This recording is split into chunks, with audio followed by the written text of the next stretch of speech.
I kissed a stranger for a $200 dare, but I accidentally claimed the most dangerous mafia boss in the city. I was just a broke college student eating ramen, trying to prove to my friends I wasn't the boring, play-it-safe girl they thought I was. But the second my lips touched his, the game ended. He didn't just kiss me back, he locked me in. Before the night was over, he paid off my $73,000 student loans, assigned me a 24/7 armed security detail, and told me I was his property now. You think you know how this ends? Trust me. Stepping into Dante Caruso's world is a one-way ticket, and I just threw away the key. Pause the movie right here, guys. Look at our protagonist, Riley. She is convinced that 2 glasses of cheap champagne and a $200 bet are enough to rewrite her entire personality. Her best friend Maya is practically leaving claw marks in her arm, begging her to back down. But Riley?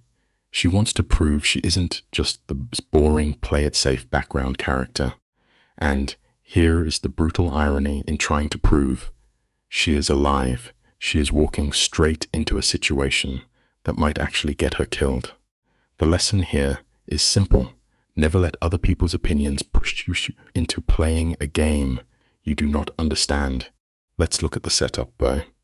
Riley is 22, right? A girl who lives her life in the margins. She studies, she shelves books at the campus library, and she watches the main characters of the world from the cheap seats. But tonight she has crossed into a different universe. We are talking a penthouse that costs more than her entire bloodline will ever earn. Floor-to-ceiling windows, crystal chandeliers, and a room packed with people wearing custom suits and designer gowns. It is a glittering trap, and the saddest part, she thinks she is finally stepping onto the stage, completely unaware she has just walked into the lion's den. You and I have seen this trope a million times. The rich boyfriend sneaks the normal girls into the elite party just to see how the other half lives. Maya is terrified, trying to explain that this particular guy is not just some random billionaire. But Riley is fixated on that $200 prize. To her, that is a month of groceries. To the men in this room, it is the tip they leave the valet. For 20 minutes, she's been staring at him from across the floor, watching him sip his whiskey. She is treating this like a harmless dare, totally blind to the fact that you do not poke a sleeping dragon just to pay for your ramen. Let's take a good, hard look at our male lead, Dante. Even in a room full of apex predators, this guy is the monster they check under their beds for. Over 6 feet tall, built like a tank, wearing a black suit that costs more than Riley's entire college tuition. He has that sharp, hard-angled face with just enough stubble to look careless. But it is not the money or the tailored fabric that make him stand out. It is the violence. It rolls off him in waves. He is civilized on the outside, but underneath he is a walking graveyard. And our naive little librarian thinks she can just walk up and play games with a man who breaks bones for a living.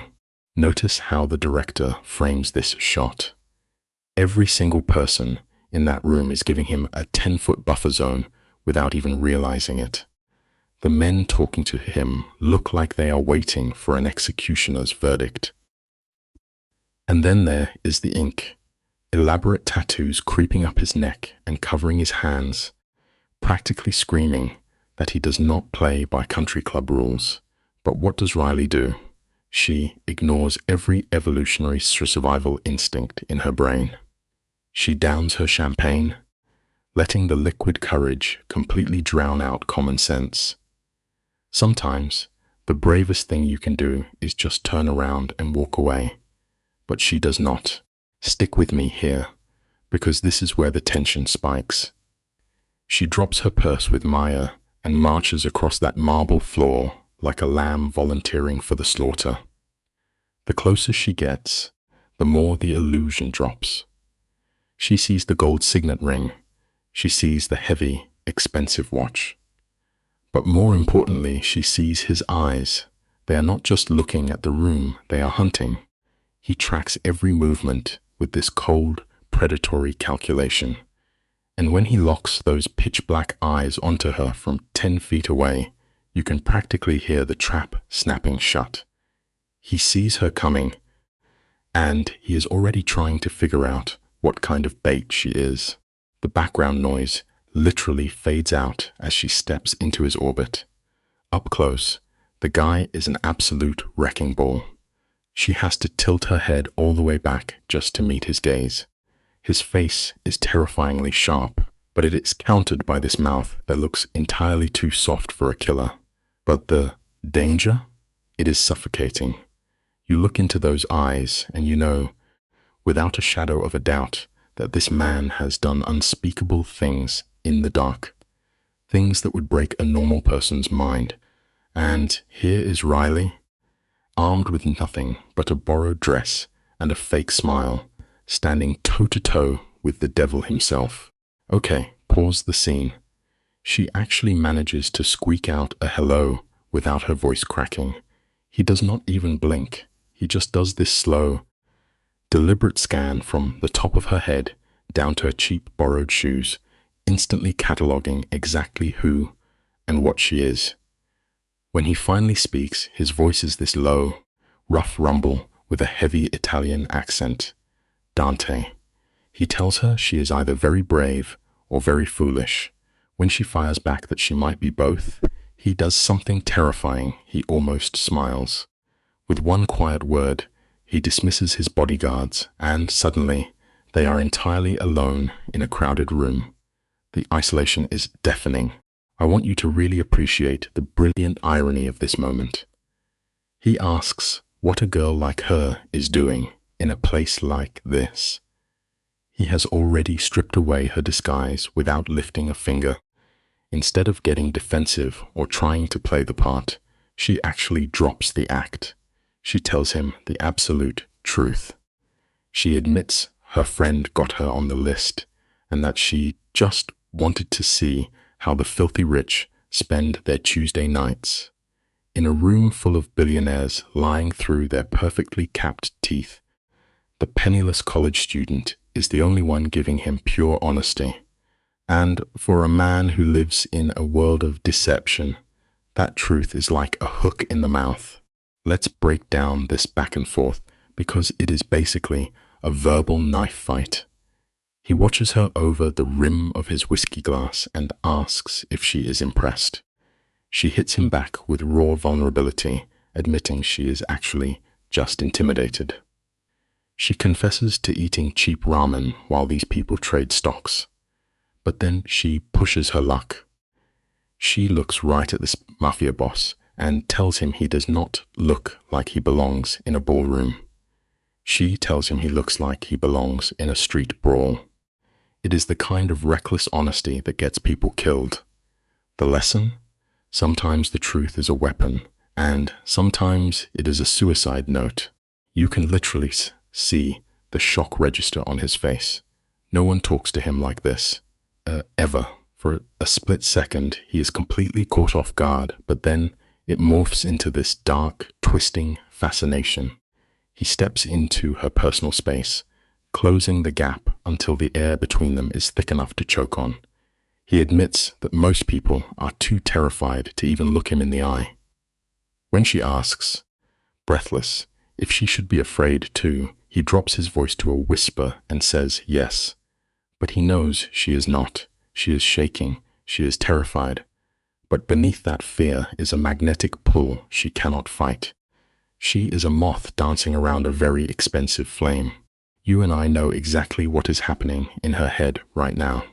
For the first time in 22 years, this girl feels completely and utterly alive. The library, the boring classes, the safe little bubble, it all vanishes. She looks at him, heart hammering out of her chest, and says he is exactly the kind of dangerous she needs. It is a fatal move. You can see Dante doing the math in his head, weighing the risks, calculating the cost of breaking this innocent girl. He reaches out so gently and runs a hand through her hair. It is a gesture that looks tender, but make no mistake, it is pure, terrifying possession. He is claiming what just walked into his trap. He tries to give her an out. He really does. He whispers that she has no idea what she is asking for. And the tragedy is, he is absolutely right. She thinks this is just a quick kiss to win a bet and prove she is not boring. She has no idea. She is handing over the keys to her entire life. But she is riding high on champagne and desperation. She tells him she is about to do something incredibly stupid. Dante's response? A dark, anticipating smirk. He tells her he looks forward to it. She rises up on her toes, struggling to reach him even in her high heels, leaning into a mistake that will alter the course of her entire existence. Pause it right here for the final strike. His hand slides from her hair to the back of her neck, locking her in place. For one agonizing second, they just breathe each other's air. Then she kisses him. It was supposed to be a quick hit and run just to collect her money. But the second their lips meet, the entire game board flips. His mouth is deceptively soft, but the kiss is a hostile takeover. He grips her neck, taking complete control of the moment, swallowing her naive little dare whole. She thought she was playing a game, but he just changed the rules forever. When you invite the darkness in, guys, do not be surprised when it decides to lock the door behind you. Picture this, guys. Riley is suddenly pressed flush against Dante, and he feels less like a man and more like a loaded weapon wrapped in a bespoke suit. She's used to fumbling college boys who kiss like they're trying to eat a sloppy Joe. But Dante? He kisses her like he invented the concept itself. When he finally pulls back, Riley is gasping for air, her whole body buzzing like a live wire. He just stares at her, his dark eyes totally unreadable. Here's a simple truth we all learn the hard way. Sometimes the thing that makes you feel the most alive is the exact same thing that's guaranteed to completely destroy you. You and I are watching a classic train wreck happen in real time. Riley tries to play it cool. She stammers out that her dare is done, trying to step back before she does something monumentally stupid, like kiss him again. But Dante just tightens his grip on her waist, anchoring her to him. His voice drops, thick with this dark, possessive edge that sends shivers right through the screen. He tells her they aren't done yet, sliding his hand down her back like he already owns her. The lesson here is brutal, but necessary.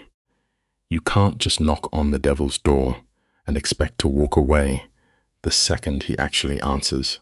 Watch his hands here, because body language is everything. His thumb strokes her jaw, a tender gesture from a man who could snap her neck without breaking a sweat. Riley whispers that she doesn't understand, but she absolutely does. She treated a lethal apex predator like a fun little prop for her party trick, and now he's calling her bluff. He tilts her face up, forcing her to look at him, reminding her she can't just kiss him in front of the city's elite and bail. Let this be a reminder to anyone watching. Using people as stepping stones for your own ego trip always comes with a heavy price tag you never expect. He demands to know what just happened, and Riley tries to play dumb. She claims she doesn't know what he means, but the lie is so painfully obvious. That kiss wasn't just a dare. It was a spark, hitting a powder keg. Dante leans in, his voice cutting right through the heavy bass of the party, telling her not to play games. He knows she felt that massive shift the second their lips met. She desperately tries to downplay it as just a kiss. But life has a funny way of proving us wrong. The moment you try to convince yourself that a massive mistake means absolutely nothing, that's the exact moment it starts to mean everything. Dante asks if she makes a habit of kissing dangerous strangers, and Riley snaps back that this is a first. You can practically hear the smug satisfaction radiating off him. He lays down the law right there, telling her she walked into his orbit, staked a claim, and now she belongs to him until he says otherwise. That kind of talk should have Riley sprinting for the emergency exit. Instead, you can see her melting into it. It's a harsh reality to swallow. But sometimes we're more terrified of our own dark desires than the monsters standing right in front of us. We secretly crave the chaos we claim to hate so much. Stick with me, because this is where the dynamic shifts. He slides his hands even lower, the heat of his palms burning right through her thin dress. He casually asks if she's going to fight this or just accept it. She mumbles that she doesn't even know him, but her hands are already betraying her, resting flat against his chest to feel his heartbeat. Then he suddenly lets her go, leaving her shivering, only to offer his hand for a dance. It's a command from a king, not a polite request. Here's a little piece of wisdom for you. The hardest battles we fight are never against other people. They're against the treacherous instincts of our own hearts. Every alarm bell in Riley's brain is screaming at her to grab her friend and run for the hills, but she just puts her hand right into his. He pulls her onto the dance floor as the band shifts into this slow, smoky rhythm that forces them chest to chest. She's drowning in the scent of his expensive cologne, all cedar and danger, noticing the little details like the faded scar over his eye. It's agonizing to watch her surrender to this trap.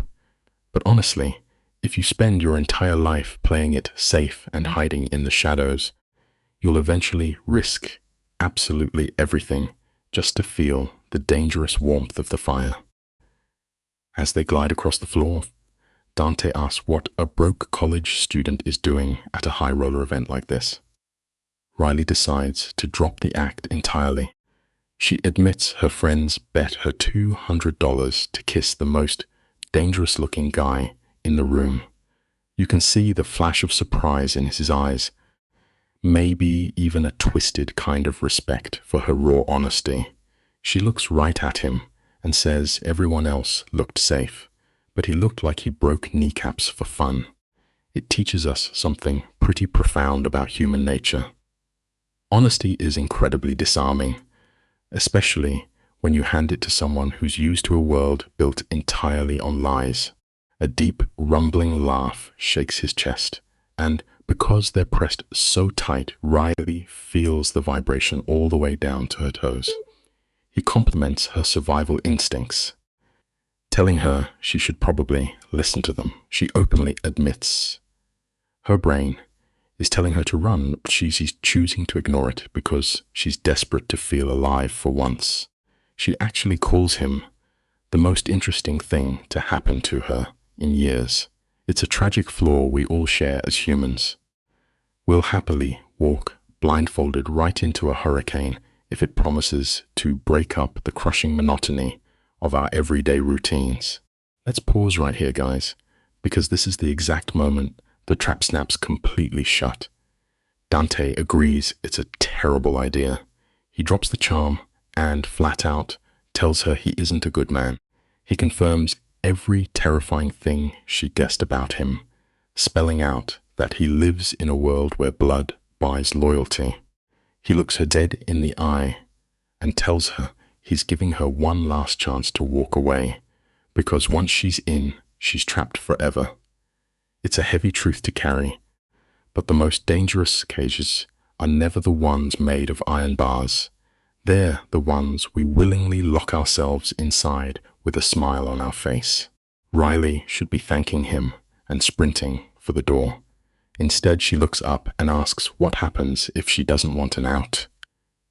What if she wants to walk down this twisted path? Dante's face changes instantly. The amusement vanishes, replaced by this dark, predatory hunger. He tells her she's either incredibly brave or incredibly foolish. She smiles back, her stomach in knots, saying she's still figuring out which one she is. And really, isn't that the story of our lives? We rarely know if our biggest leaps of faith are acts of ultimate courage or just spectacular moments of total self-destruction. We're about to uncover what really makes this guy tick. He spins her around smoothly, pulling her back flush against his chest. He leans down and promising to tell her exactly who he is, but warns that if she stays, she's his forever. Riley tells him to keep talking. He introduces himself as Dante Cuso, head of a massive crime syndicate. He casually admits to killing 17 men with his own hands and running the underworld from here to Chicago. It's a stark reminder for all of us. Sometimes the people who offer us the most undeniable protection are the exact same ones we desperately need protecting from. He talks about his brutal life with the same casual tone you or I would use to order a cup of coffee. Riley should be absolutely hyperventilating right now, but strapped against his chest, she feels entirely secure despite his terrifying confession. She asks him why he's laying all his cards on the table. Dante admits he saw her watching him, knew she was trouble, but that kiss changed everything. He tasted her innocence and recklessness all at once. The irony is just suffocating here. He's a monster, but he's her monster right now, and that's a dangerous lesson to learn. A sense of safety is completely meaningless if the walls keeping the bad guys out are actually a prison keeping you inside. Look at this scene, guys. You and me both know the exact second a romantic comedy turns into a tragedy, right? Riley is standing there, feeling genuine desire for the first time in her life. Dante holds her face like she is made of spun glass, warning her that he is a dangerous man. He tells her he should let her walk away to protect his precious control. But here is the brutal irony of human nature. We never walk away from the fire that is going to burn us. She tells him she will not leave. He admits he is a selfish bastard who wants what he wants. She says he does not even know her. He just whispers, "Then let me learn." Life lesson? Sometimes the most dangerous traps are the ones we walk into with our eyes wide open. Dante presses his forehead against hers, dropping the ultimate dark romance pitch. He wants her to really stay, to let him show her his twisted world so he can claim her and protect her. Riley rightfully points out the absolute insanity of this.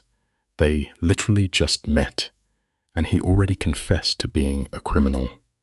Dante just smirks, asking if she is brave or just incredibly foolish.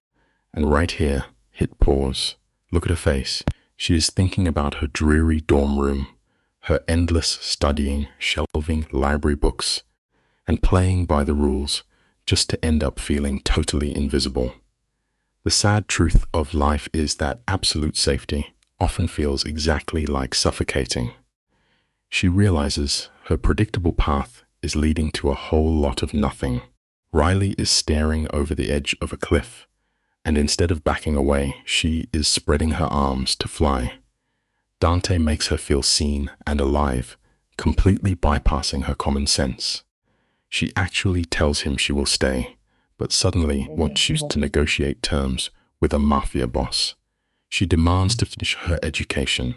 She demands absolute honesty. No sugar-coated lies to hide the blood on his hands. Dante agrees without blinking. Then she drops her final, fatal condition. If it gets too intense, he has to let her walk away. It is tragic, really. The naive belief that you can casually step in and out of the underworld. The lesson here is simple. You can dictate the rules before the game starts, but the house always wins in the end. She wants a promise of no manipulation, no forcing her to stay. Dante takes a long beat here. His jaw clenches. He promises he will never hurt her, but he has to drop a heavy dose of reality. Walking away from a man like him is not a simple breakup. The moment the city knows she belongs to him, a target gets painted right on her back. Letting her go would mean an army of shadows watching her every move from a distance. You can see the gravity finally crushing her lungs. This is not a bad boy romance. She is signing a blood pact, trading her freedom for a guild cage of protection and total possession. If there is one thing to learn today, it is that protection is just another word for control when it comes from the wrong person. Let's take a closer look at the exact moment she crosses the point of no return. Riley whispers that she is scared. Dante grounds her by gripping her shoulders, telling her fear is good. Fear keeps you breathing. She asks if he will protect her from the demons he is dragging her into, and he casually vows his life to her. He declares she is his now.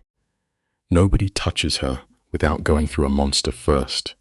Meanwhile, the oblivious college party rages on just outside the door. Maya is probably wandering around looking for her friend, totally unaware. It is wild how the biggest, life-altering decisions happen while the rest of the world is just drinking out of red plastic cups. Life does not give you warning sirens before everything changes.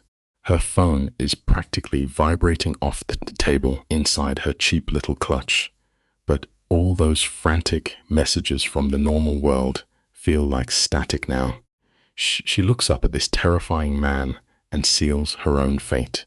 She tells him she will stay. She will be his. Dante flashes a smile darker than sin and promises he will make it worth her while. Then he kisses her again, and this is not some silly college party dare anymore. This is a brand being burned into her skin. He kisses her with absolute, possessive certainty. One hand tangled deep in her hair, and the other claiming her lower back. The sad reality is that we will gladly surrender our entire universe if someone just holds us like we are the only thing that actually matters in theirs. When he finally pulls away, Riley is entirely breathless, her lips bruised, and her whole nervous system buzzing like a live wire. Dante simply takes her hand, his grip screaming possession, and says it is time to officially introduce her to his world. He marches her away from the flashing lights of the dance floor, straight toward the shadowy depths of the penthouse. They reach a restricted hallway blocked by a human tank named Mr. Caruso, who just nods with utter respect and steps aside for his boss. Riley finally snaps out of her trance, pulling back to ask where they are going, remembering her frantic Maya. It is funny how we only remember the people trying to save us when we are already halfway down the elevator to hell. She stammers out that she needs to text her friend. Dante stops and turns, a dark amusement swimming in his eyes. He assures her this is not a kidnapping, praising her for being smart enough to leave a trail. Riley yanks her phone from her clutch and finds exactly what she dreaded. 7 unhinged messages from Maya, threatening to call the police. Now, put yourself in her shoes. What on earth do you type back? Hey, bestie, that random guy I kissed for $20 is actually a ruthless mob boss, and I just agreed to be his property? The bitter truth about outgrowing your old life is that you can never really explain the transition to the people you are leaving behind. You just have to let them think you have completely lost your mind. Dante watches her panic and calmly dictates her alibi. He tells her to say she is safe, that she met a guy named Dante, and she will explain later. Riley fires off the text, adding a promise that she is okay and making her own choices. Maya fires back instant, asking if she is completely insane. Riley thinks about it. Yeah, probably. But she just types that she knows what she is doing. Maya demands her location stay on and a phone call at dawn. The craziest part about this whole exchange is the fierce loyalty of a best friend. True friends do not care if you are making the dumbest mistake of your life. They just want to make sure your tracking beacon is on. Riley promises to call, sealing her final goodbye to the normal world. She buries her phone back in her bag, looks right up at the mobster and says, "I am all yours." Dante's eyes instantly flash with heat, warning her to be careful before he takes that literally. And Riley, drunk on her own sudden bravery, tells him maybe she wants exactly that. He studies her for a long, heavy second before tugging her down the hall to meet his inner circle. They pass through thick, heavy doors that swallow the thumping party music, stepping into a private lounge dripping with dark leather and old money. The vibe shifts instantly. The lesson here is brutal but true. Be incredibly careful about the words you use around hungry people. Once you offer yourself up on a silver platter, you can never pretend you did not invite the feast. The room has massive windows showing off the glittering city, but nobody is looking at the view. There are 4 men inside, draped in custom suits and radiating the exact same lethal energy as Dante. The second Riley steps in, the conversation dies. 4 pairs of cold, calculating eyes lock onto her. Dante slides his hand right onto the small of her back, a blatant, undeniable physical claim, and announces that Riley is officially under his protection. Those words hang in the dead air like a loaded gun. This is not introducing a girlfriend to the boys. This is a territorial decree. We always want to feel special to someone, but we forget that being marked as special in a dangerous world just turns us into a primary walking target. A tall guy with a vicious scar down his cheek speaks up first. This is Marco. He respects his boss, but he still asks if they should maybe discuss this little development. Dante's voice goes absolute zero. He flatly states he is informing them, not asking for their permission.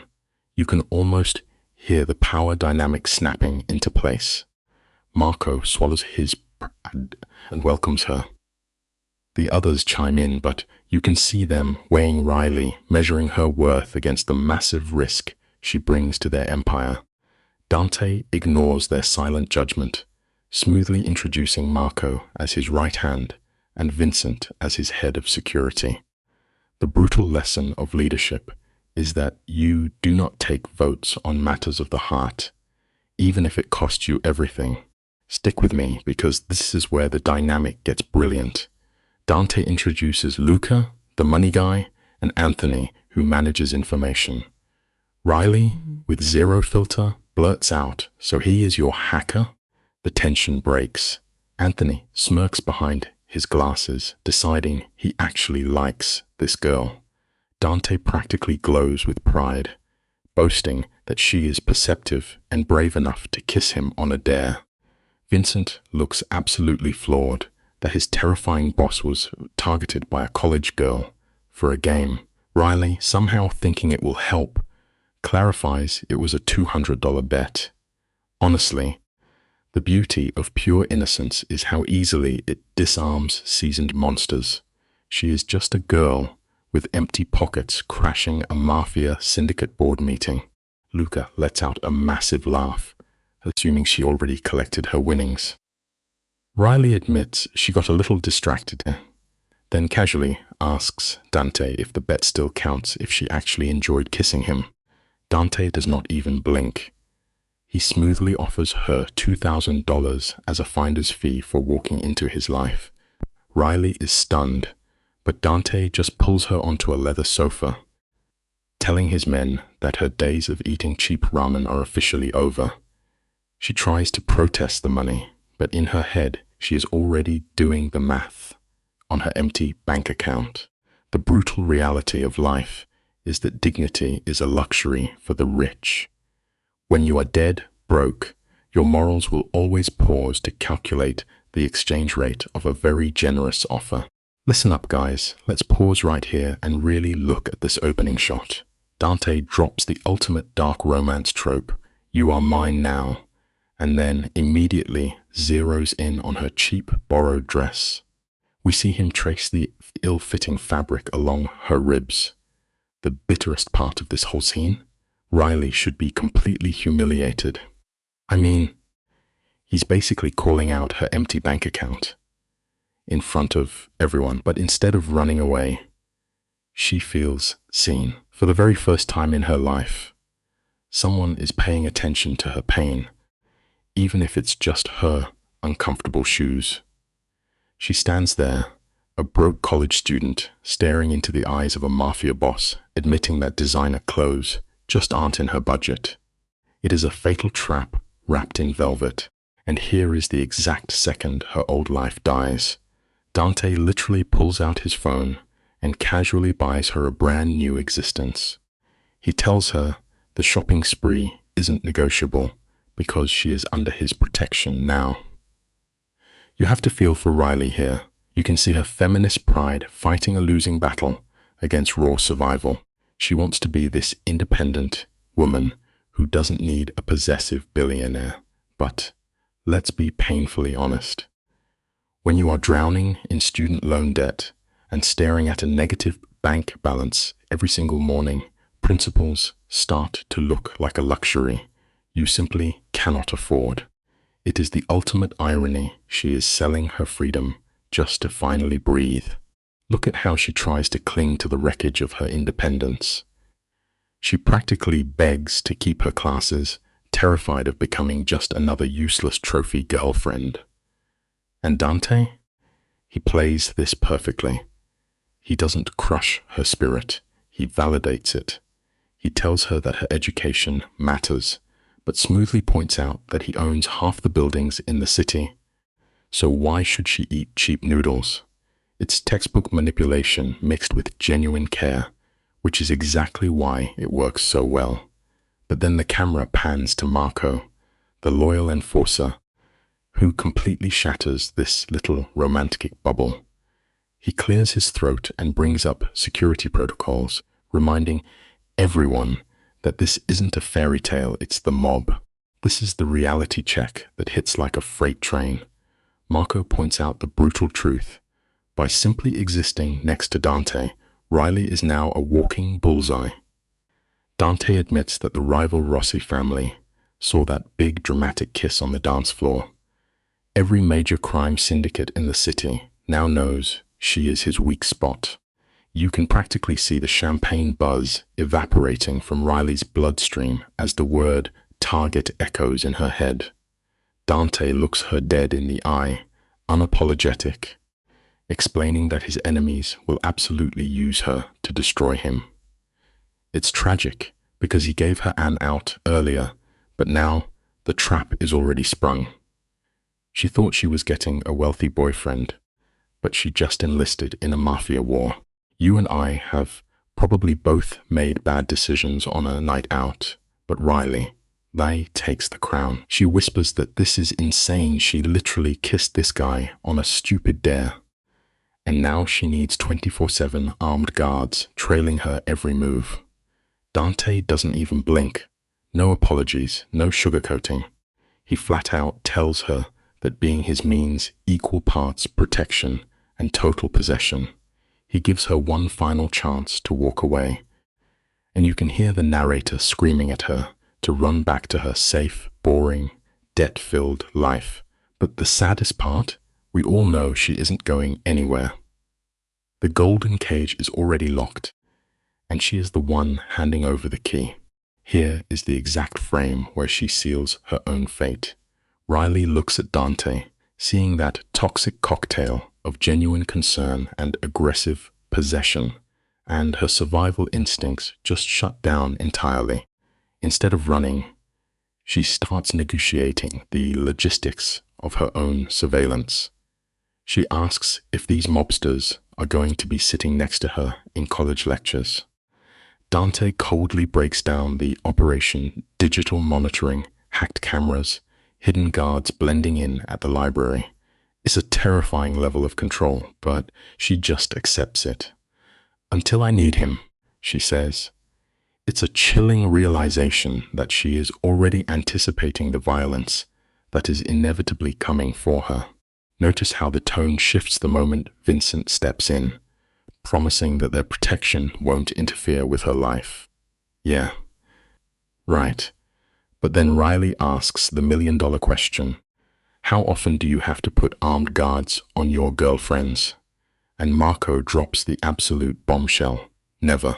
She is the very first woman Dante has brought into the syndicate in 15 years. Talk about a heavy emotional anchor dropping right on her chest.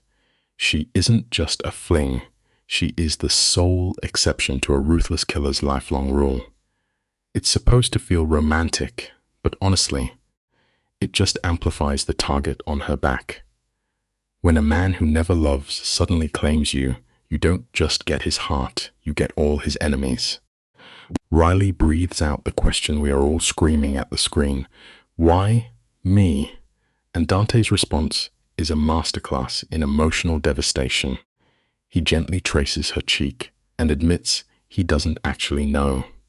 He tells her it was her courage, the way she looked at him like he was a monster, but decided he was a monster that's worth risking everything for. He literally says, I am not letting you go. By all logical rules of survival. This level of dark romance possessiveness should have Riley sprinting for the nearest exit, but instead, it just makes her feel completely treasured. She whispers that it's crazy while literally leaning into his hand. She is fully addicted to the danger now. You and I can see exactly what he is doing here. Dante doesn't even try to pretend this is a normal relationship. He calls it inevitable. He tells her that from the second she walked up to him, her fate was entirely sealed. When she calls him arrogant, he just kisses her right there in front of his entire crew, basically branding her as his territory. He is putting on a very deliberate show for his enforcers. Riley is blushing, practically hyperventilating, entirely aware of the 4 deadly men watching them. But Dante keeps her pinned to his side and casually dismisses his crew like they are just background noise. He is establishing absolute dominance, and she is totally swept up in the undertow. This is where the movie shifts from romance straight into a psychological thriller. Dante just casually orders his guys to wipe out her entire financial existence by tomorrow afternoon. Riley panics, reminding him that she owes thousands of dollars. And then Anthony, the absolute wild card tech guy, cheerfully yells out from across the room that her exact debt is $73,412. He even casually drops that her landlord is scamming her. Imagine standing there realizing these mobsters have completely dissected your entire life, down to the penny, in less time than it takes to drink a glass of champagne. Her privacy is entirely gone, dismantled by a basic background check. Anthony actually corrects her. It only took them 15 minutes to hack her entire existence. He even compliments her credit score, which is just dark, twisted comedy at this point. Riley finally snaps, accusing Dante of straight up buying her with money and security. And Dante's response? He hits her with that smooth, ironclad mafia logic. He claims he isn't buying her. He is simply taking care of what belongs to him. He promises she is still independent, still her own person, but he refuses to watch her struggle when he has infinite wealth. It is such a brilliantly manipulative defense. She whispers that she barely knows him, but you can hear the defeat in her voice. The fight is already over. Dante clears the room with a single command, and the silence that follows is deafening. Marco shoots Riley this very heavy, cryptic look on his way, out a silent warning she doesn't even know how to read yet. Suddenly, it is just the two of them, the wild party muffled behind closed doors. Dante sits her down and asks what's in her head, playing the perfectly attentive partner. It's heartbreaking to watch her try to process this massive identity crisis. 2 hours ago, she was just a broke college kid taking a silly, dare. Now, she's trying to figure out what she even is to this man. Girlfriend is a massive understatement, but property is a word she is desperately trying to avoid. She is completely trapped in the gray area. We really need to talk about how Dante shuts down her panic. He strips away all the labels and just repeats that one terrifying truth. She is his. When she asks what happens if she wants to leave, you can see his jaw clench. He knows he would never actually let her walk out that door, but he deflects, weaponizing their physical chemistry against her logic. He dares her to deny the spark between them. And the most tragic part of this entire scene, she knows he is absolutely right. Sitting in that room with a lethal crime boss feels more authentic than her entire carefully planned, safe little life ever did. She finally admits she is scared, completely surrendering her emotional armor to the very guy who built the trap. This is the killing blow, guys. Riley is hyperventilating about the security, the money, the sheer speed of this hostile takeover. Dante immediately softens, threading his fingers through hers, promising they can slow down, except for the armed guards, of course. Those are mandatory. Then he throws out the ultimate bait for any struggling millennial. He offers to wipe out her $73,000 debt with a single phone call. He tells her she can call it a loan if it protects her fragile pride, knowing full well he will never collect a dime. You can see her principles dissolving into thin air right before our eyes. The temptation is just too great. She came for a party, but she is leaving as a mobster's collateral. Pause the movie right here, guys. We need to unpack what is happening. Riley is standing there, trying to apply normal world logic to a ruthless Mafia boss. She is asking for time to think, like this is a standard business negotiation. But Dante, he just kisses her hand, and the trap gracefully closes. He tells her he wants all of her, and the craziest part? She asks him the one question you never ask a lethal man: why break your rules for me? He just stares into the distance and drops the heaviest baggage imaginable. His wife died 7 years ago. Here is a simple life lesson. When a dangerous man shows you his oldest scars, he is not asking for sympathy. He is telling you that you are already tied to him forever. Watching the strongest person you know waste away from an illness is a nightmare that rewrites your DNA. Dante watched his wife fade for 18 agonizing months, and it turned his heart into an absolute fortress. He swore he would never give anyone that kind of power to destroy him again. Riley tries to apologize, but he cuts her off, his grip tightening. For 7 long years, women were just temporary ghosts passing through his world. Nobody left a mark, until Riley walked right up to the most lethal guy in the room and kissed him like she owned him. She whispers that it was just a dare, but the bitter reality of life is that the things that completely alter our destinies usually start out as a stupid joke or a random dare. The sheer irony of this moment is staggering. This terrifying crime boss, a man who literally commands fear for a living, is standing completely exposed, confessing to a college student that her kiss woke up his dead heart. He is offering her this terrifying, fragile hope. Riley panics the exact way anyone would. She points out that his late wife sounds like a saint, while she is just a regular girl eating cheap ramen and shelving library books. But Dante simply cups her face, locking her in. He lists off exactly why she is enough. She is brave, bold, and smart enough to draw a line. We always underestimate our own value, seeing only our flaws. But the right person will look at those exact same pieces and see an absolute masterpiece. Riley throws up the ultimate defense mechanism, asking the question that haunts us all. What if I let you down? What if this fiery spark just fizzles out? Dante does not waste time arguing. He just kisses the doubt right out of her mouth. It is a tender, quiet kiss, which somehow makes it infinitely more dangerous than a passionate one. He pulls back, resting his forehead on hers, and promises they will handle whatever comes together. Then he drops a bombshell he proposed to his late wife after knowing her for just 3 days. When you know, you know. He is absolutely certain that letting Riley walk away would be a catastrophic mistake. Sometimes you have to stop overthinking every worst-case scenario and simply trust the rare pull of connection.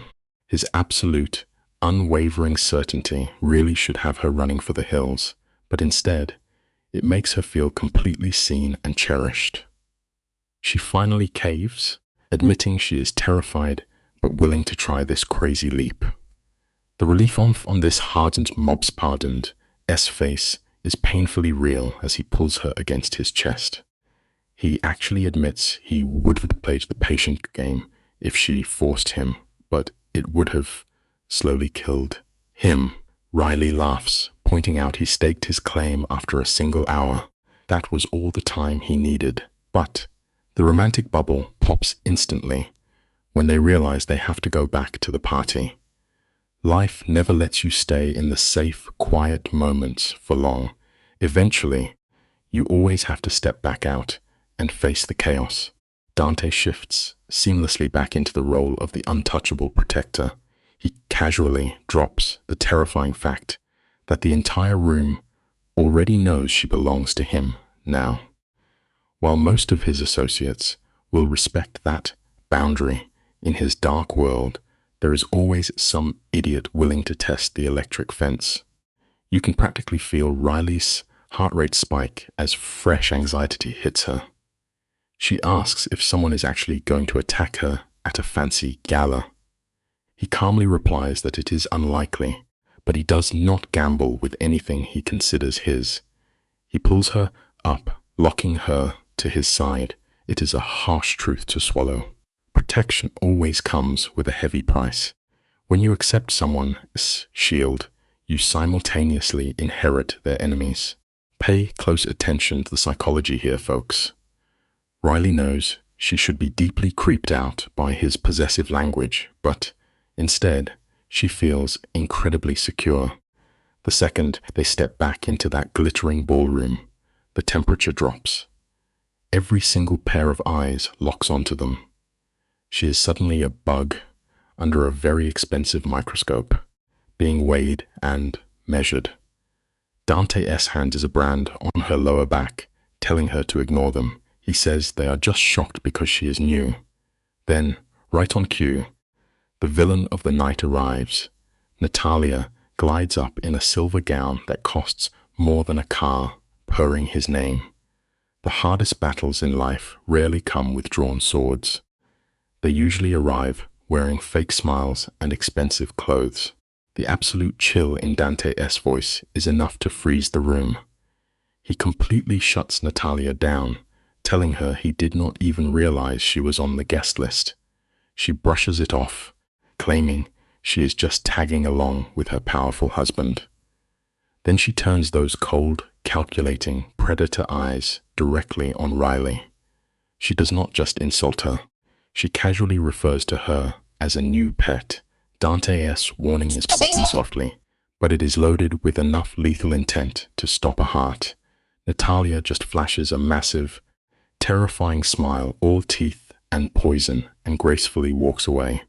Riley is left shaken. When someone insults you with a perfectly calm voice and a bright, charming smile, that is exactly the person you need to fear the most. Dante's grip tightens on Riley's waist as he drops the heavy law. Natalia actually wanted to marry him before his first wife even died. She is essentially a jealous ghost backed by the Russian Bratva. Poor Riley is having a quiet internal meltdown. She has been in this billionaire mobster orbit for exactly 2 hours, and she has already secured a mortal enemy. Just as she is processing that disaster, another threat appears. A slick guy named Nico strolls up, dripping with artificial charm. Dante's body language instantly shifts into rigid combat mode. Nico is the boss of the rival South Side faction. The moment you choose to step up and claim something incredibly valuable, you instantly inherit every rival who ever wanted that exact prize. This entire exchange is a masterclass in underworld passive aggression. Nico smiles warmly, but his dead eyes are running a full threat assessment on Riley. He patronizes Dante, feigning concern over whether he knows what he is doing with someone so young. Then he drops a classic villain sign-off, promising they will be seeing more of each other soon. It is a death threat wrapped in velvet. The second Nico leaves, the crushing reality hits Riley. She is not just a girlfriend. She is a giant glowing target. Dante does not even try to sugarcoat it. In his ruthless world, caring about someone is the exact same thing as handing your enemies a loaded gun. True love does not just bring deep joy. It also brings terrifying, absolute vulnerability. Dante spins her around, looking her dead in the eye, and asks for the impossible. He tells her this terrifying danger is exactly why she has to accept his heavy security and put her absolute trust in him. Against all logic, she nods and agrees. The rest of the night smears into a glittering, suffocating blur of expensive suits and dead eyes. Every business associate they meet is just another apex predator wearing a Rolex. Riley politely smiles back, but internally, she knows the brutal score. Every handshake is a cold calculation of how she can be used to break Dante. The most dangerous people are not the ones glaring at you from the shadows. They're the ones smiling the widest, while quietly measuring you for a custom wooden coffin. The claustrophobia starts setting in fast. The collective weight of all those calculating, greedy stares is literally sucking the oxygen out of the room. Dante leans in, whispering that she is handling the pressure perfectly. He admits that just by standing there, she is making a massive political statement. He has not brought a woman into this shark tank in 7 long years.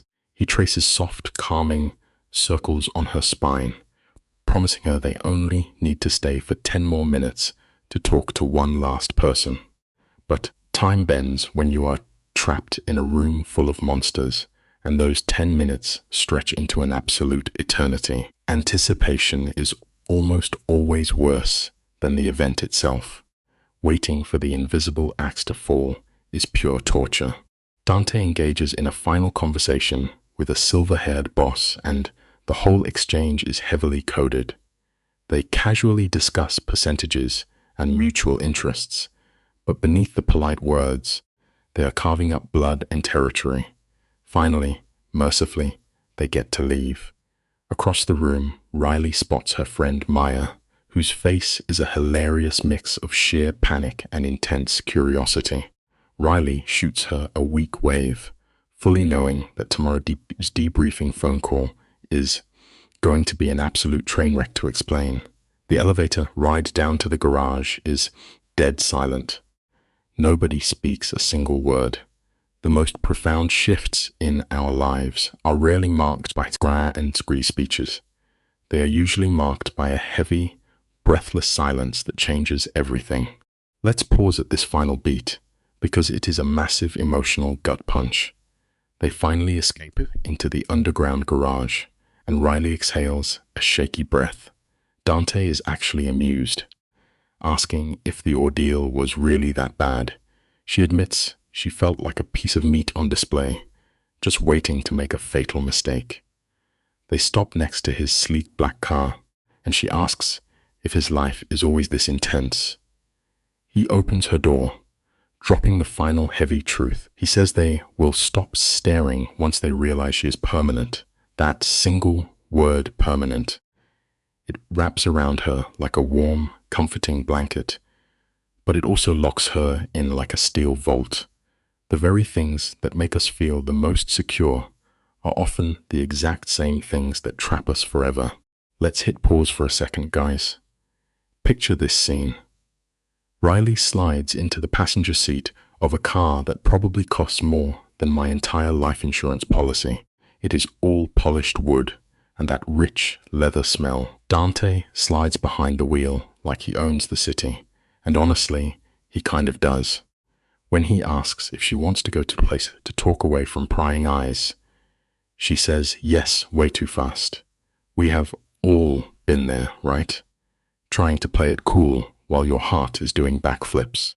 She stammers about, needing to figure things out, and he just gives her this knowing little smile. Relax, Riley, he tells her. But the bitter irony here, the moment she agreed to go to his place, relaxing became the one thing she will never get to do again. Dante promises he is not going to pounce on her, claiming he actually has self-control despite his ruthless reputation. And the camera practically zooms in on Riley's face here, because the tragic part is a tiny piece of her actually wishes he would. She tells him the whole night feels like a Capambian dream, waiting for the alarm clock to ring. Dante takes a slow turn onto a massive avenue and drops a bomb of a confession.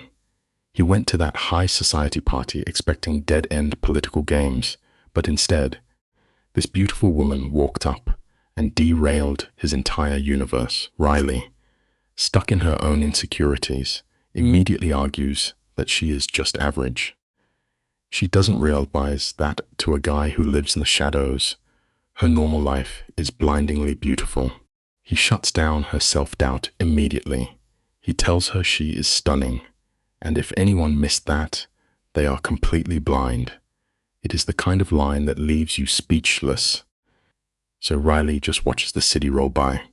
15 minutes later, they pull an underground fortress of a garage. And look, we all know the trope. Where else does a brooding crime boss live? A hyper-secure penthouse, obviously. The elevator opens right into his living room, and it makes the billionaire party they just left look like a cheap motel. Floor-to-ceiling glass showing off the entire city below, lights glittering like a private galaxy. It is breathtaking, but here is the catch. Those massive windows don't just let her look out at the world. They also remind her how high up she is.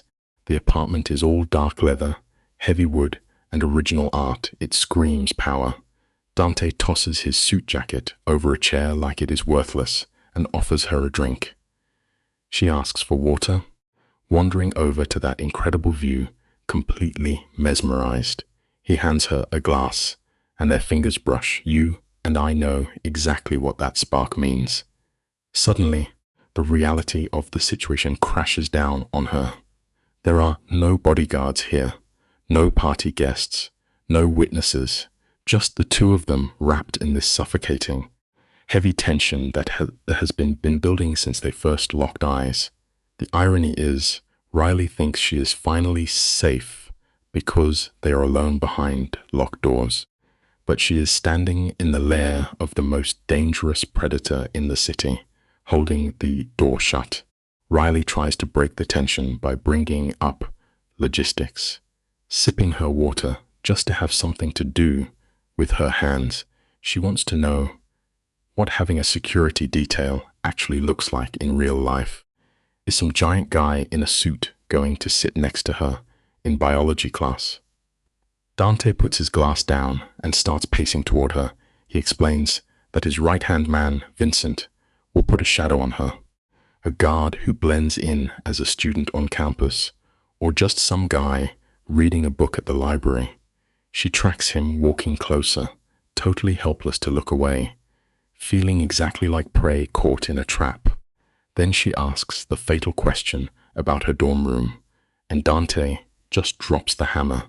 You are moving out. Just like that, he wipes out the life she spent years building. It wasn't a suggestion, it was a royal decree. He tells her she has to pick one of his secure properties, and student housing is off the table forever. Riley's spine goes rigid. She tries to fight back, clinging to her normal world, talking about leases and roommates. But Dante cuts her off with a velvet knife. He already had his hacker dig into her entire life. He knows her roommates ignore her. He knows the exact escape clause in her rental contract. Riley is furious that she has been investigated like a target, but the real punch to the gut, the thing that actually hurts, is knowing he is absolutely right. She is totally alone in that tiny dorm room. The saddest part isn't that a mob boss stalked her. The saddest part is that he paid more attention than her friends did. Let's break this down, because Dante isn't even a little bit sorry. He stares her down and says he had to understand her life to protect it. He calls out her isolation, the crazy work hours, the way she builds walls to keep people out. Riley tries to throw it back in his face, accusing him of forcing his way in. But Dante steps right into her space and flips the script. This goes both ways, he whispers. She gets his protection, his money, his entire dark empire. And in return, he gets all of her. No more hiding behind textbooks. He is standing so close she can smell his expensive cologne. So close she can count the flecks of gold in his eyes. Her heart starts hammering against her ribs. And the real tragedy is that she isn't terrified of this monster. She is captivated. Riley finally cracks. She whispers, asking what happens if she just isn't ready for this massive storm. Dante's hand comes up, gently cradling her face, his thumb brushing her cheek. He promises they can take it slow, but the security guards, that is set in stone. He will burn the city down before he lets her get hurt.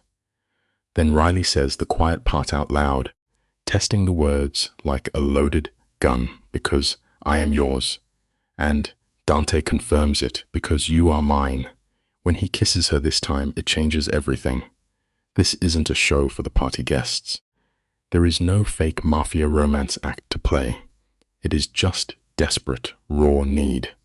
He tangles his fingers in her hair and pulls her against his chest. She is surrendering her freedom, but she's finally getting what she craved.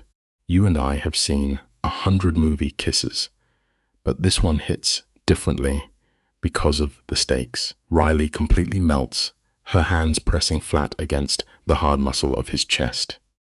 The guy tastes like expensive whiskey and absolute danger.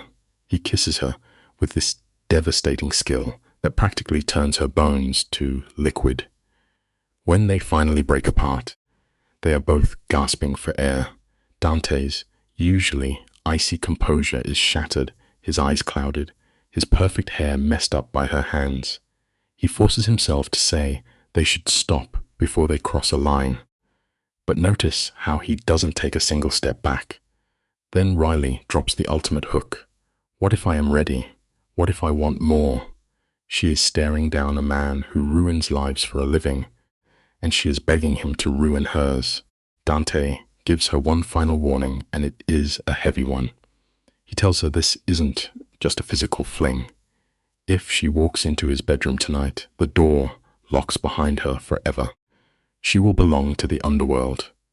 Any normal person would hear that crazy possessiveness and call a cab. But Riley, it just sets her on fire. She tells him she is entirely sure. She has spent her entire existence being a good, careful girl, and tonight she wants to be reckless. A dark, terrifying hunger flashes in Dante's eyes. He warns her she has no idea what she is actually unleashing, and her response. Then, show me. He searches her face for even a sliver of doubt. Finding none, he gives this slow, lethal smile. He whispers that this is her last chance to run, because he will never let her go. She literally whispers that she doesn't want him to let go, and that is the point of no return. Dante kisses her again. But the gentle warning phase is officially over. This kiss is pure ownership. His hands take complete control, angling her fist, gripping her hip, like she is a prize he just won in a bloody war. Riley gets entirely lost in the heat of it. When he picks her up off the floor, she wraps around him purely by instinct. He carries her through that massive, echoing penthouse right into the master bedroom. It is a dark, expensive cave with a bed built for a king. He sets her down gently on the edge, and she sits there with wide eyes, watching this ruthless crime boss and step back and slowly start unbuttoning his shirt. The fairy tale colliding with a dark reality. Riley suddenly tells him to wait, and Dante instantly freezes. For a guy who commands an army of killers, he stops dead the second she asks. That detail right there, that is the real romance. She stands up on shaking legs and tells him she wants to undress him herself. He looks completely captivated by her courage. She works the buttons free, pushing the heavy fabric off his shoulders. And when the shirt drops, we see the map of his violent life. His chest and arms are covered in complex, heavy ink.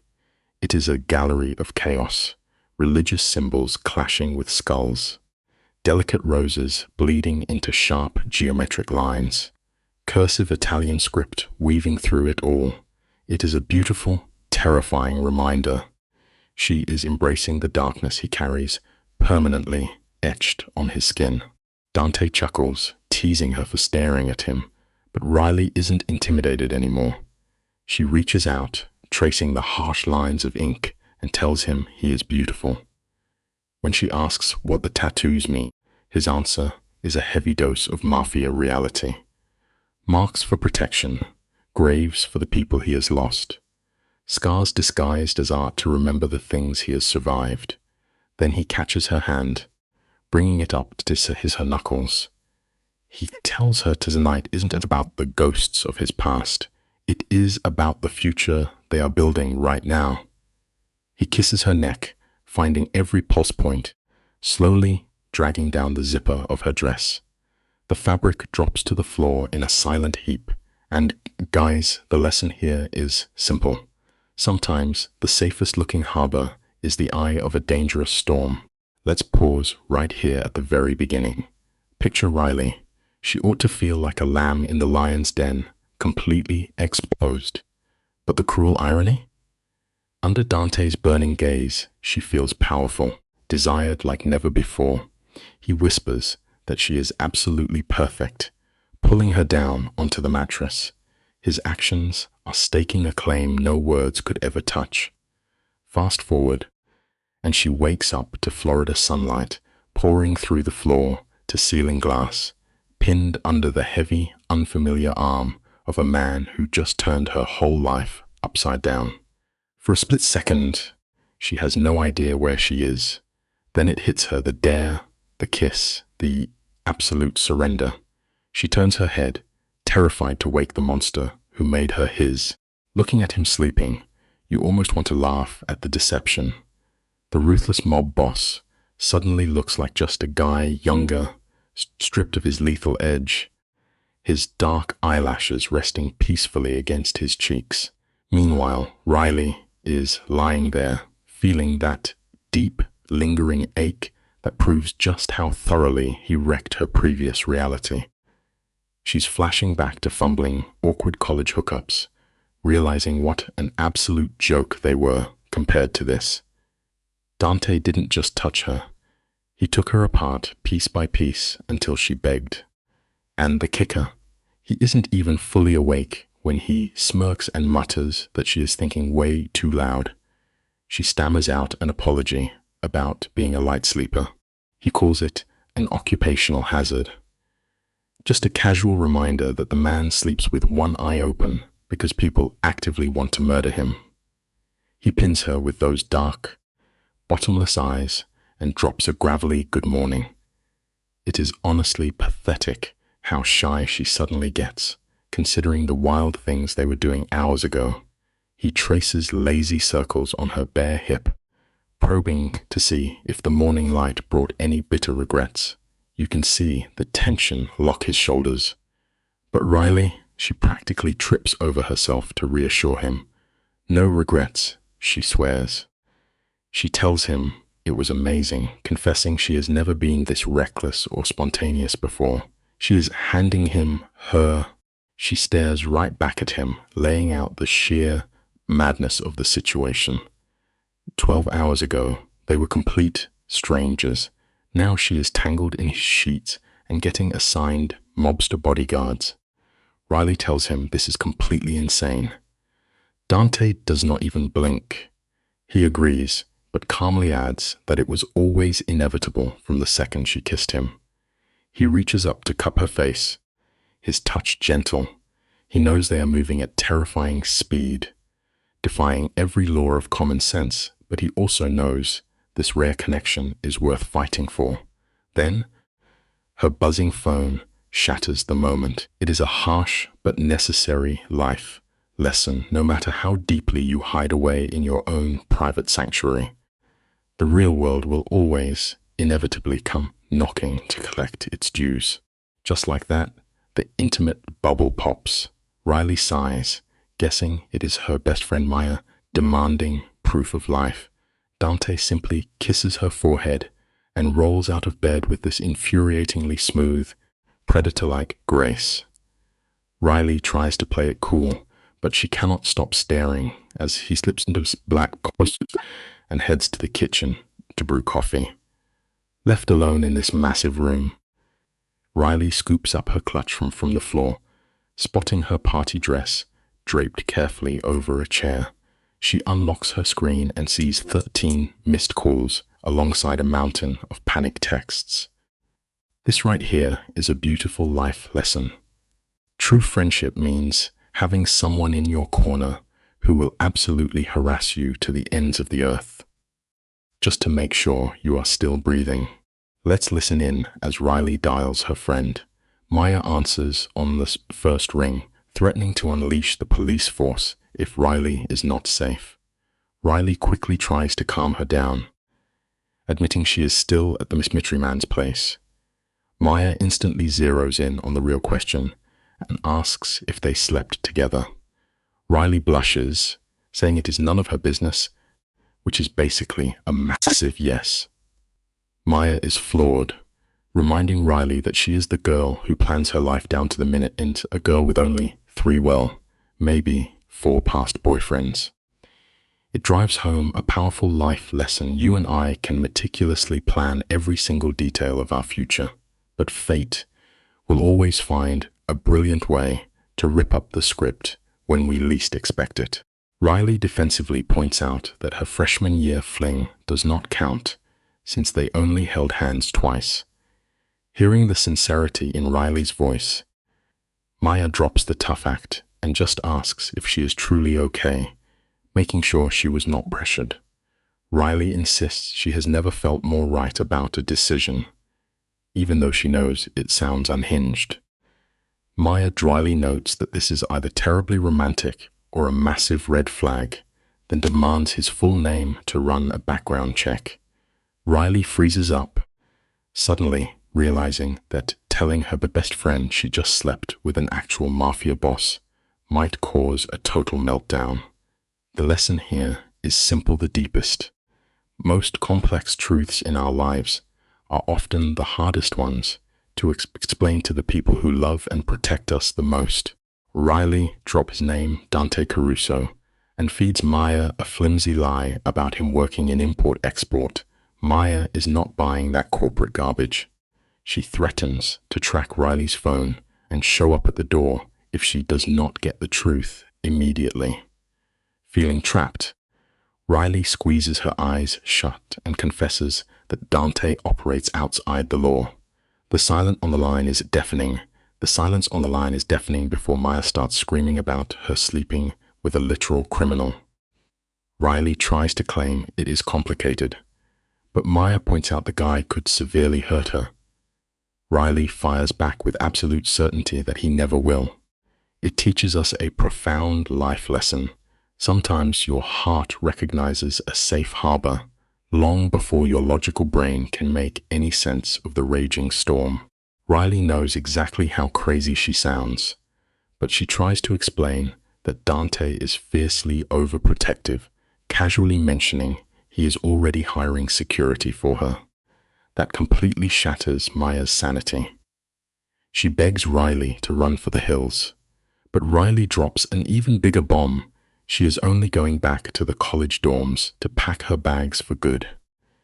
She takes a deep breath and admits that for the first time in her rigidly controlled life, she is choosing what she actually desires instead of what looks good on paper. She wants Dante, even with his dark criminal baggage. Here is a massive life lesson for all of us. Taking true control of your own destiny often requires walking away from the safe, comfortable path and stepping directly into the terrifying unknown. In the background, Riley hears Dante moving around his kitchen, the sound of a coffee brewing cutting through the tension. She begs Maya to trust her. Maya sighs, pointing out that Riley has basically met a hot guy and entirely lost her mind. Riley actually laughs, admitting that if this is what losing her mind feels like, she does not ever want to find it again. They wrap up the call with Riley promising to meet up for lunch. Hanging up, she feels exhausted but wonderfully free. By defending her wild choices out loud, she somehow made this insane fantasy a concrete reality. The life lesson is powerful. You never truly own your boldest decisions until you finally find the courage to defend them against the people who doubt you the most. Let's set the scene here, guys. Riley slips into one of Dante's oversized shirts, the dark fabric completely swallowing her small frame. She wanders into a luxurious marble bathroom, tries to fix her chaotic bedhead, and gives up. When she walks out, Dante is standing in the kitchen, casually cooking breakfast in just his sweatpants. His chest is bare, covered in detailed tattoos that tell a violent history. He slides a perfectly brewed mug of coffee toward her, mixed with the exact amount of cream she used at the party last night. She is stunned that a lethal Mafia boss knows his way around a stove. The life lesson is beautifully simple. The people who pay the closest attention to your tiny, unspoken details are always the ones who care about you the most. Dante asks how her dramatic phone call went while flawlessly cracking eggs into a skillet. Riley admits her friend thinks she lost her mind. When Dante asks if she agrees, Riley takes a sip of coffee and boldly says she probably has, but she simply does not care. Dante deeply respects that raw honesty. They eat together in a weirdly domestic silence that feels entirely too normal for a college girl and a gangster. But then Dante sets his fork down and the ruthless businessman returns. He tells her they need to discuss non-negotiable practical arrangements, starting with her personal security detail. It brings us to a grounded life lesson. True peace is never magically handed to you. It is a precious commodity that must be actively protected and fiercely guarded every single day. Dante lays down the law. A man named Marcus, a veteran of his violent underworld, will be her personal shadow. Then Dante drops the real anchor. He wants her to live with him. Before Riley can sputter a protest, he holds up a hand, promising she will have her own massive bedroom and a private office. Riley sets her coffee cup down, utterly staggered that he is asking her to move in after exactly one night. Dante's dark eyes, lock onto hers with zero hesitation. He bluntly explains that he needs her close so he can keep her safe, admitting he has absolutely no patience when it comes to holding on to what he wants. The life lesson here is intense. When someone truly recognizes your deep value, they will never wait around for the convenient or perfect time to proudly claim you. Dante wants to wake up to her every day. You and I know this is terrifyingly fast action. Every logical alarm bell in Riley's brain is screaming that playing house with a crime lord is a mistake. But seeing the raw desire and fierce protection in his eyes, logic feels useless. She strikes a bargain, demanding her own space and the freedom to keep her normal college routine. Dante agrees instantly, but when she demands he let her walk away without any violent drama, if they crash and burn, his jaw clenches like iron. He aggressively insists that a breakup is simply never going to happen. This leaves us with a profound life lesson. True commitment isn't about perfectly avoiding the dangerous fall. It is about fiercely trusting the person who promises to catch you. Let's pause right here, folks. Look at this guy. He drops the mature, adult line, which is universal code for I am about to emotionally bulldoze you. He tells Riley he won't stop her, but in the exact same breath, swears he will fight like absolute hell to make her stay. And this is the brilliant, tragic irony of it all. Riley actually believes she is setting a firm boundary by demanding they take it one single day at a time. She thinks she is holding the reins. But watch his face as he pulls her in. He already won. He is packing up her dorm room today, bringing her directly into his space. The lesson here? Sometimes the cages we willingly walk into are built with the sweetest promises, and we hand over the lock's key without even realizing it. You have to laugh at the sheer audacity on display.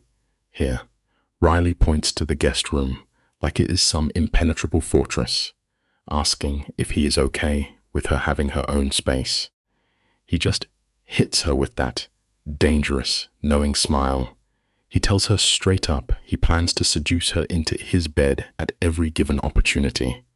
She tries to call him out, accusing him of manipulating her, but he spins it flawlessly. It is not manipulation, he claims. It is courting. He wants to show her exactly what she is going to get, so she never wants to walk away. And the tragic part? She leans right into his touch. It is heartbreakingly real. We all just want someone to want us that desperately. The life lesson is simple. Confidence is really just arrogance that we happen to find hopelessly attractive. And just like that, the scene wraps up. He tells her to finish her breakfast because they have a massive day ahead and she will need her energy. Notice how smoothly he shifts from an emotionally charged seduction right back to everyday logistics. That is the ultimate power move. He is not leaving her any room to overthink. He is serving up the illusion of a normal morning while systematically uprooting her entire life. You want to yell at the screen, but you cannot help but sympathize with Riley. When a current pulls you under that fast, sometimes it feels easier to just stop swimming. If there is a takeaway here, it is this. The most dangerous, life-altering decisions usually disguise themselves as completely ordinary moments over a simple plate of breakfast.